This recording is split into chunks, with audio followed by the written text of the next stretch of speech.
Salut YouTube, bienvenue sur une nouvelle vidéo sur la chaîne vidéo critique sur le dernier Mission Impossible Dead Reckoning Part 1. Tout d'abord, je voudrais remercier la Paramount France qui nous a permis de pouvoir participer à cette projection dédiée à la presse. Et donc du coup, je les remercie grandement. Sur ce, donc, nous allons pouvoir commencer à parler du film. L'embargo critique est tombé mercredi de cette semaine à 18h. Donc du coup, la vidéo peut sortir. Et donc on en est au septième opus.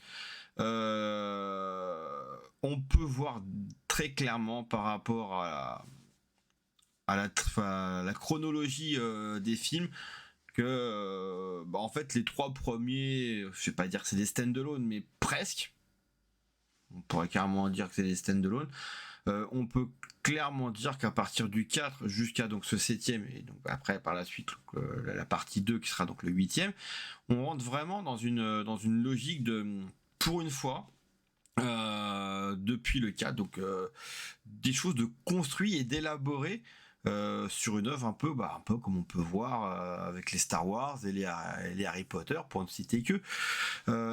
Et donc du coup ça donne un effet assez intéressant, et c'est pour ça d'ailleurs que j'ai revisionné les films du 4 au 6 pour un peu me réimprégner un peu de cet univers et des personnages qu'on pouvait éventuellement retrouver dans cette partie 1. Je rappelle que le film doit sortir le 12 juillet, donc la semaine prochaine. Je sais pas quand la vidéo va sortir, mais je pense qu'elle sortira avant la sortie du film, ou voire peut-être à la sortie du film, je sais pas, on verra bien. Et donc, qu'est-ce que j'ai pensé de ce Mission Impossible ? Alors moi, honnêtement, Mission Impossible, c'est vraiment une série que j'affectionne particulièrement, puisque je connais la série télé sortie en 66, même si je n'étais pas né, en effet, je suis pas si vieux que ça. Mais ils sont tellement repassés en boucle dans les années 80-90, donc automatiquement, je ne pouvais pas passer à côté de cette série-là.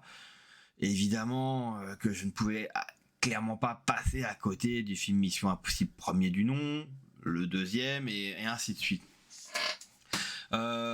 Donc qu'est-ce que j'ai pensé si on reprend globalement du 4 au 7, du coup il y a une certaine logique, on retrouve des persos et donc automatiquement on comprend plus facilement les enjeux dès le départ du fait qu'il y a déjà des choses, des intervenants qui sont arrivés, enfin bref, pas mal de choses qui arrivent dans ce 7e opus. Alors le sujet traité est franchement un sujet qui me parle, d'autant plus que youpi, je viens de valider mon titre professionnel de technicien super système et réseau, et que évidemment il a été question de ChatGPT, pour ne citer que lui, qui est l'une des IA connues à travers l'informatique et les internets, et du coup le fait d'avoir intégré finalement un personnage qui est fantôme. Puisque l'ennemi en fin de compte de Dead Reckoning, et qu'on retrouvera donc par la suite dans la partie 2, est une IA intelligente, et qui finalement apprend d'elle-même, et pour celles et ceux qui verront le film ou qui auront vu le film, c'est un truc de fou. C'est la première fois qu'on a clairement... Alors évidemment, il y en a qui vont sortir « Ouais, mais il y a Terminator avec Skynet !» Oui, c'est une IA qui se rebelle et qui crée les Terminators. Je suis d'accord. Mais là, la différence, Terminator, c'était la fiction. Aujourd'hui, ChatGPT existe. Donc, l'entité, je crois que c'est comme ça qu'il l'appelle, est bien réelle. Aujourd'hui, on a des questions à travers la planète, au niveau du gouvernement français, du gouvernement européen, sur ce qu'on peut autoriser et ce qu'on ne doit pas autoriser. Tiens, d'ailleurs, justement, j'ai lu un article récemment de ce que Steam s'était décidé à refuser des jeux créés par des IA qui reprendraient en fin de compte des assets ou du contenu créé qui était sous copyright ou sous DMCA. Donc automatiquement, et ça je ne peux que être d'accord. Mais voilà, ça note à quel point franchement les IA ça peut être. Donc voilà. Donc cet ennemi-là est vraiment nouveau, c'est nouveau dans les films, je trouve. D'autant plus qu'on en est d'autant plus proche. On retrouve un Ethan Hunt, franchement, voilà, on voit clairement, franchement, Tom Cruise, on n'a pas l'impression qu'il vieillit. Hein. Honnêtement, on est vraiment dans une mission impossible, vraiment pur jus. On se sent vraiment dans du mission impossible. Alors, on retrouve de manière un peu plus conséquente forcément Ving Rhames, parce que c'est vrai que dans du 4 au 6, on avait un tendance à un peu, je vais pas dire l'oublier, quoique non, toi que dans le 6 il est un peu plus présent, mais c'est clair voilà qu'on le voyait de moins en moins. Je crois qu'il fait une apparition juste à la fin du 4. Donc c'est vrai qu'honnêtement le fait de revoir Ving Rhames, pour moi franchement c'est le pilier central, hein, même si Benji est vraiment sympa comme perso. Simon Pegg, franchement, franchement, j'adore le personnage, mais clairement, Ving Rhames, c'est vraiment j'ai presque envie de dire le vieux sage.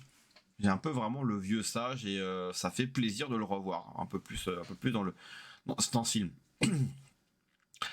Donc du coup, on revoit des persos du 6, donc la Veuve Blanche.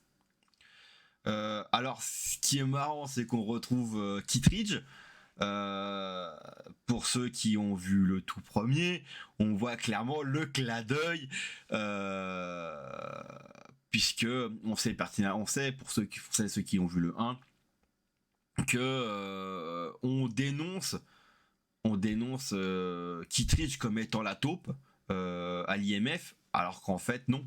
En fait non, et c'est vrai que de revoir Kittredge dans le set, ça fait bizarre, mais en même temps ça fait plaisir, ça fait des petits clins d'œil. Je crois même, ah oui, ici il y a même un clin d'œil. C'est pas plus compliqué que d'un film. Alors vous allez voir, c'était peut-être dans le 6. C'est pas plus compliqué que de s'introduire dans les locaux de la CIA, hein. Tout va bien. Donc, ouais, non, franchement. Moi, personnellement, est-ce que je vais être objectif je vais l'être, je pense l'être, mais après, voilà, je peux pas retirer le fait que je suis fan et que fan de la saga, de la série. Oui, j'ai fait un mix entre série et saga, donc Sarah. Mais le film, franchement, je trouve sympa et je trouve ça culotté quand même d'avoir sectionné en deux ce film-là, l'a remis en plus ou moins en deux parties. Excusez-moi l'expression, je trouve ça couillu de le faire. Parce qu'après, c'est vrai que le 1, finalement, la partie 1 met vraiment en place tous les tenants et les aboutissants. Donc reste à attendre maintenant en 2024. Je crois que c'est ça, sur 2024 qui doit sortir, donc la deuxième partie. Maintenant, il y a des choses que je vais avoir moins aimé, mais après, voilà. J'ai trouvé l'introduction hyper longue. J'ai trouvé vraiment que finalement le petit générique qu'on attend tous, je trouve arrivé tardivement. Et j'ai trouvé ça dommage. Je trouve ça dommage parce que du coup, ce générique là, ça fait que tu t'immerges, tu sais que t'es dans Mission Impossible, et là ça a mis du temps à arriver le générique, et j'ai trouvé ça un poil long. Ça c'est une des choses que j'ai fait remonter à la Paramount, parce qu'on m'avait posé la question de savoir ce que j'avais pensé du film, pour faire remonter de la Paramount France, donc directement chez les Américains, et puis évidemment Tom Cruise. Donc ouais, j'ai trouvé cette partie-là un peu longue. Alors après, ouais, le film fait 2h46, mine de rien. Bon, 2h46 avec le générique de fin, donc avec tout le tralala qui est à la fin. Donc on peut compter, ouais, facile 2h30, 2h30 de film. Il y a ouais, il y a quelques scènes qui sont un peu longuettes, mais, même si je l'ai trouvé long sur certains trucs, le film en lui-même, je ne l'ai pas trouvé long. Je me suis pas ennuyé. Je le trouve super bien rythmé. Il y a des cadres magnifiques, la lumière, franchement, voilà, je trouve, ouais, vraiment, je trouve vraiment le film vraiment sympa à tout point de vue. La BO est vraiment bien ficelée. Il n'y a absolument rien à dire.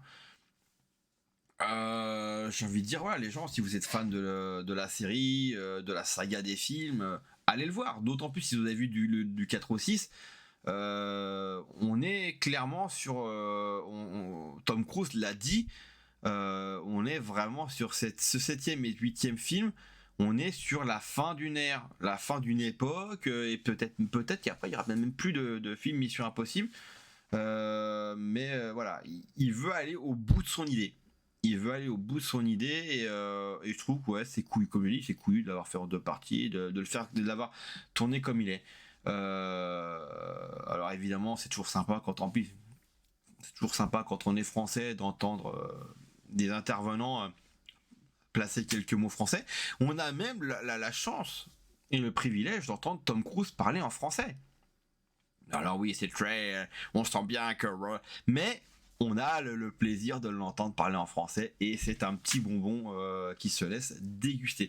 Franchement, le film est vraiment sympa à voir. Alors, évidemment, il y aura toujours des détracteurs. Vous aurez toujours des gens pour dire ouais, c'est de la merde, mais là. Moi, je dis que la meilleure manière de se faire une opinion, c'est d'aller voir le film. Honnêtement, vous gâcherez pas votre argent. Même au prix que se retrouve comment dire, le prix d'une place de cinéma, très honnêtement, ça vaut le coup. Vous perdrez pas votre argent. Il y a toujours des déçus, il y aura toujours des gens pour critiquer, mais honnêtement, je vois pas ce film faire un bide comme ont pu faire certains, pas certains Mission Impossible, mais certains films, ça peut arriver.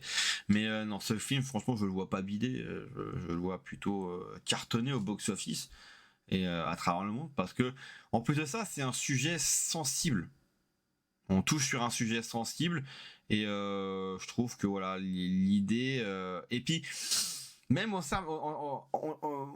est sur l'IMF à la base qui fait un petit peu le sale boulot en sous-main sans que personne ne soit au courant, sauf pour le coup le président des États-Unis et le ministre.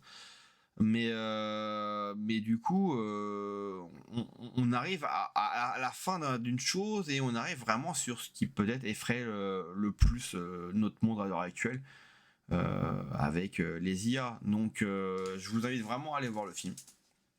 Vous ne perdrez pas votre argent. Donc voilà, après pour terminer cette vidéo, écoutez, j'espère reprendre les lives rapidement, prochainement. J'ai placé une petite chose, j'ai des examens début août par rapport à une maladie que j'ai aux yeux depuis 2019, la découverte en 2019. Donc automatiquement, comme je suis censé ne pas porter de lentilles pendant un mois, je pense pouvoir streamer et faire des vidéos, mais automatiquement, c'est vrai que ça freine un petit peu. Quand je veux faire du Dokkan, par exemple, ou du jeu mobile, voilà, c'est pas compliqué de jouer sans lentilles. Hier soir, j'étais sur du Valheim. Honnêtement, sans lentilles, c'est compliqué. Déjà qu'avec des lentilles, ça peut être compliqué, Valheim, même en 2023. Mais ouais, sans lentilles, c'est un peu plus compliqué. Mais voilà, deux nouvelles vidéos vont sortir. Je sais pas si vous avez remarqué, mais des shorts sont sortis sur la chaîne. Et j'ai commencé un petit peu à faire des vidéos sur TikTok. Je trouve ça bien sympa. Ça m'a permis de faire découvrir certaines choses. Voilà, des choses qui sont liées à ce que moi j'apprécie et ce que je veux sur la chaîne. Voilà, parler de la culture asiatique. Voilà, c'est sur TikTok, il y a deux trois vidéos sur de la bouffe que j'ai sur de la bouffe asiatique. Donc voilà, j'avais envie de faire ça. Puis c'est l'orientation que j'ai envie de donner à mon compte TikTok par rapport à ça. Donc voilà. Sur ce, les amis, je vous souhaite plein de bonnes choses. Et puis bah, on se retrouve très prochainement sur la chaîne. Allez, bye.